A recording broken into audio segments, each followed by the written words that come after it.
बर्फ से ढके जंगलों के बीच अचानक जो सामने आया उसने दुनिया को चौंका दिया। नए साल की आहट के बीच रूस की ओर से आई ये तस्वीरें सिर्फ सैन्य ताकत नहीं बल्कि एक बड़े खतरे का संकेत मानी जा रही हैं। परमाणु हथियार ले जाने में सक्षम मिसाइल सिस्टम, बेलारूस की जमीन और पुतिन के बदले वाले तेवर। क्या ये सिर्फ चेतावनी है या किसी बड़े फैसले की शुरुआत? सवाल कई है और बेचैनी भी उतनी ही गहरी है। नमस्कार दोस्तों, आप देख रहे हैं इंडिया डेली का डिजिटल प्लेटफॉर्म और मैं हूं आपके साथ तान्या त्यागी। नमस्कार, मैं हूं आपके साथ इशिका त्यागी। न्यू ईयर से ठीक पहले दुनिया की राजनीति में बर्फीली ठंड से भी ज्यादा सिरहन पैदा करने वाली तस्वीरें सामने आई हैं। रूस ने बेलारूस के बर्फ से ढके जंगलों में अपने सबसे नए और परमाणु हथियार ले जाने में सक्षम मिसाइल सिस्टम की तैनाती का दावा किया है। रूस के रक्षा मंत्रालय द्वारा जारी फुटेज में साफ दिख रहा है कि सैनिक मिसाइल सिस्टम बर्फीले रास्तों से गुजर रहा है। सैनिक लड़ाकू वाहनों को हरी जाली से ढक रहे हैं और झंडा फहरा रहे हैं। सवाल सीधा है, क्या ये सिर्फ सैन्य अभ्यास है या फिर नए साल पर पुतिन दुनिया को कोई बड़ा संदेश देना चाहते हैं? ये तस्वीर ऐसे वक्त में सामने आई है जब रूस और यूक्रेन के बीच जंग पहले ही खतरनाक मोड़ पर खड़ी है। तस्वीरों और दावों के पीछे की टाइमिंग बेहद अहम है। रूस का कहना है कि यूक्रेन ने पुतिन के आवास पर बड़े पैमाने पर ड्रोन हमला करने की कोशिश की थी। इसके बाद से ही ये कहा जा रहा है कि पुतिन अब रिवेंज मोड में है। रूस ने साफ कर दिया है कि उसे अपने सबसे नए न्यूक्लियर हथियार ले जाने में सक्षम मिसाइल सिस्टम को बेलारूस में तैनात कर दिया है। बेलारूस जो यूक्रेन के ठीक बगल में है, अब रूस की इस रणनीति में एक अहम मोहरा बन चुका है। यानी यूक्रेन को अब सिर्फ एक तरफ से नहीं बल्कि दो दिशाओं से जवाब देने की तैयारी दिखाई दे रही है। बिल्कुल इशिका, रूस के रक्षा मंत्रालय के फुटेज में जो दिखाया गया है वो सिर्फ सैन्य तैनाती नहीं बल्कि एक सोचा समझा राजनीतिक संदेश भी माना जा रहा है। बर्फीले जंगल, सैन्य वाहन, मिसाइल सिस्टम और अनुशासित सैनिक, ये सब किसी फिल्मी सीन की तरह पेश किया गया है। वीडियो में सैनिकों को रूसी सीमा के करीब पूर्वी बेलारूस के एक एयरबेस पर लड़ाकू वाहनों को छिपाते हुए देखा गया है। इस पूरी कवायद को देखकर यह सवाल उठता है, क्या यूरोप और यूक्रेन को डराने की कोशिश है या फिर अपने सैनिकों का मनोबल बढ़ाने का तरीका? क्योंकि युद्ध अब सिर्फ मैदान में नहीं, मनोवैज्ञानिक स्तर पर भी लड़ा जा रहा है। बिल्कुल तान्या, बेलारूस के राष्ट्रपति अलेक्जेंडर ने खुद कहा है कि उनके देश में 10 सैनिक मिसाइल सिस्टम तैनात किए जाएंगे। ये बयान अपने आप में बेहद बड़ा है। इसका मतलब साफ है कि रूस अब बेलारूस को अपनी रणनीति ढाल और लॉन्च पैड की तरह इस्तेमाल कर रहा है। अगर रूस के दावे सही हैं और ये मिसाइल सिस्टम पूरी तरह ऑपरेशनल है तो यूरोपीय यूनियन के कई देशों की राजधानियों तक पहुंचने का समय प्रतीकात्मक रूप से कम हो जाता है। यही वजह है कि यूरोप में इन तस्वीरों और बयानों को लेकर बेचैनी साफ देखी जा रही है।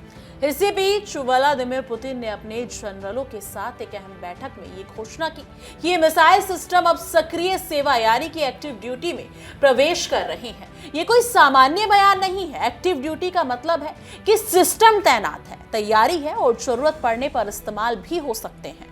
पुतिन ने इस बैठक में यह भी साफ कर दिया है कि रूस यूक्रेन और ज्यादा इलाकों पर कब्जा करने के इरादे से पीछे नहीं हटेगा।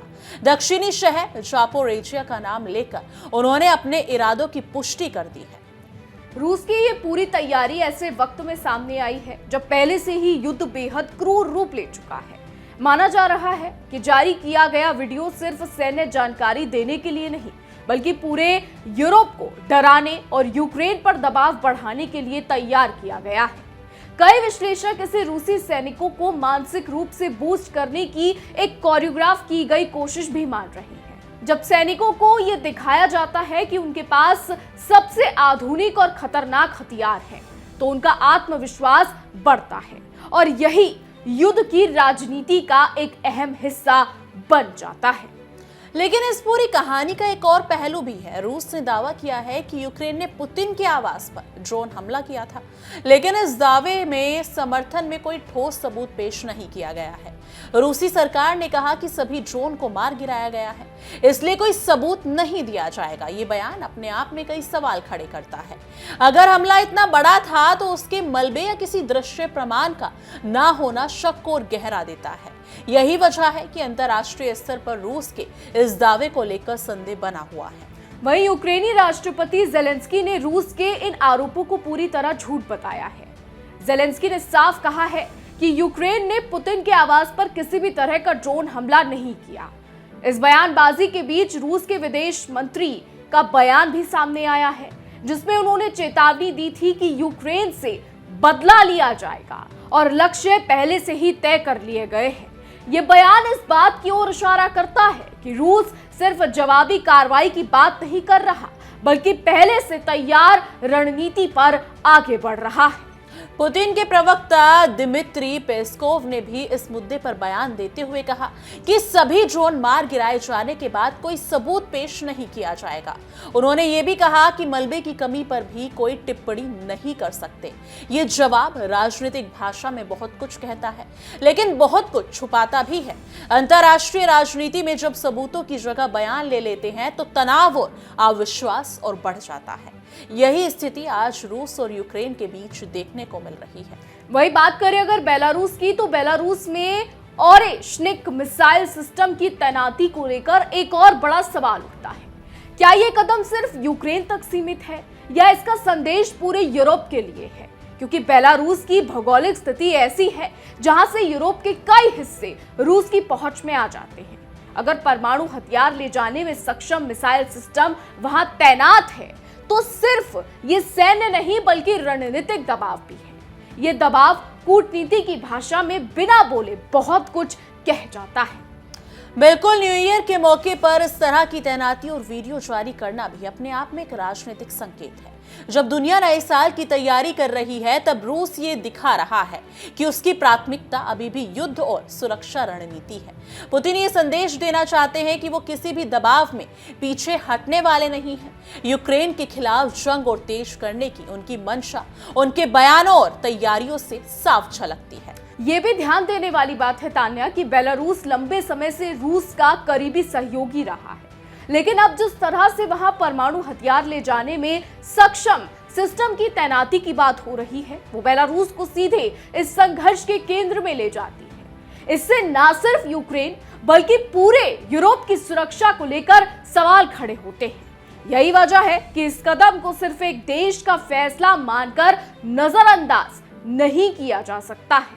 रूस का ये दावा कि उसने सबसे नए मिसाइल सिस्टम को एक्टिव ड्यूटी में डाल दिया है, युद्ध की दिशा को और खतरनाक बना देता है। ये सिर्फ भविष्य की धमकी नहीं है, बल्कि वर्तमान की तैयारी है। पुतिन ने जिस तरह अपने जर्नलों के सामने यूक्रेन के और इलाकों पर कब्जे करने की बात दोहराई है, उससे साफ है कि रूस किसी समझौते या नरमी के मूड में नहीं दिख रहा है। ये जंग अब लंबी और ज्यादा आक्रामक होने के संकेत दे रही है। वहीं यूरोप को डराने की कोशिश हो या यूक्रेन पर दबाव बढ़ाने की रणनीति, इस वीडियो और तैनाती ने अंतर्राष्ट्रीय राजनीति में नई बहस छेड़ दी है। अगर रूस के दावे सही है तो ये शक्ति संतुलन को प्रभावित कर सकता है, और अगर ये सिर्फ मनोवैज्ञानिक युद्ध का हिस्सा है तब भी इसका असर कम नहीं है, क्योंकि डर और अनिश्चितता भी युद्ध के हथियार होते हैं और रूस इस हथियार का इस्तेमाल खुलकर कर रहा है। यूक्रेन के आरोपों को खारिज करना और रूस का सबूत ना देना, इन दोनों के बीच सच्चाई कहीं दबती नजर आ रही है। लेकिन राजनीति में अक्सर सच्चाई से ज्यादा नैरेटिव अहम हो जाते हैं। पुतिन का नैरेटिव इस वक्त ताकत, बदले और तैयारी का है। और सैनिक मिसाइल सिस्टम, बेलारूस की जमीन और एक्टिव, अगर बात करें एक्टिव ड्यूटी की, तो ये सब उसी कहानी के अध्याय हैं जो आने वाले दिनों में और गंभीर रूप ले सकती हैं। तो सवाल वही है, क्या ये सिर्फ डराने की रणनीति है या वाकई न्यू ईयर पर पुतिन कोई बड़ा कदम उठाने वाले हैं? जो भी हो, इतना साफ है कि रूस ने अपनी तैयारी दिखा दी है और संदेश दे दिया है। यूक्रेन, यूरोप और पूरी दुनिया अब इन संकेतों को नजरअंदाज नहीं कर सकती। आने वाला वक्त बताएगा कि ये मिसाइलें सिर्फ वीडियो तक सीमित रहेंगी या इतिहास का हिस्सा बनेगी। लेकिन फिलहाल दुनिया की नजरें पुतिन के अगले कदम पर टिकी हुई है। अब देखना ये होगा कि क्या कुछ होता है। फिलहाल हमारी आज की रिपोर्ट पे बस इतना ही। आपकी क्या राय है इस पर? क्या लगता है आपको कमेंट के जरिए जरूर बताइएगा। और ऐसे ही देश और दुनिया की तमाम बड़ी खबरें जानने के लिए देखते रहिए इंडिया डेली और हमारा खास शो तहकीकात, हर खबर की तह तक।